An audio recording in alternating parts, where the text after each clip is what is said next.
Hello, this is Team 24. I'm Ryan. This is Anthony, and that's Jack.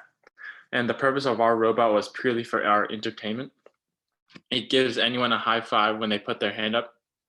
In order to maximize our cost efficiency for this machine, we decided it was best to use cardboard to make the hand and string to actuate the machine.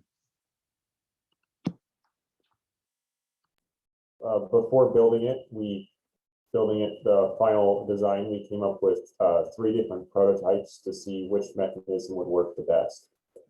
In our first prototype, the robot's hand was constructed from a single sheet of paper bent in an L shape.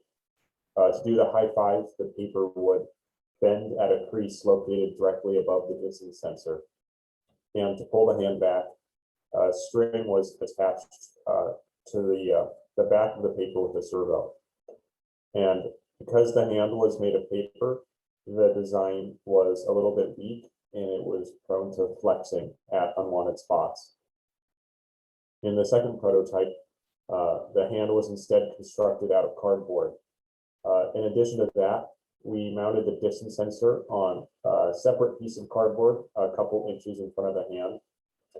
And in this design, unlike the last one, there was a string attached to both the front of the hand and the rear of the hand. And then for the third prototype we built, the idea was to mount the servo back a distance away from the hand and then attach it to the hand with a string. So the string would be attached to the rear again. And by moving the servo, the hand could tilt forward and be pulled back.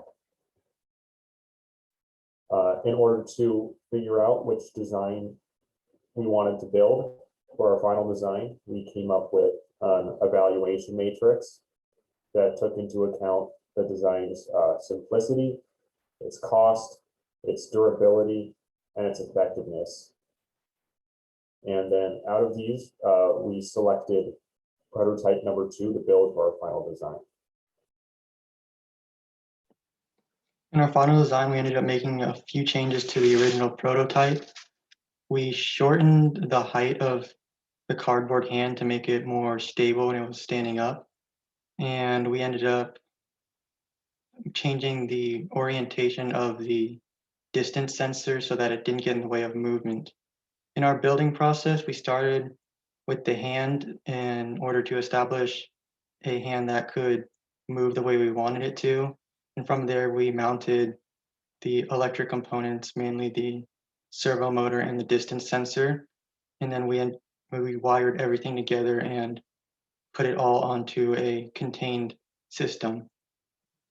The resulting product was that we had our functioning high five machine. It worked in the way we intended it to, and everything was contained within its own system that ran on battery power.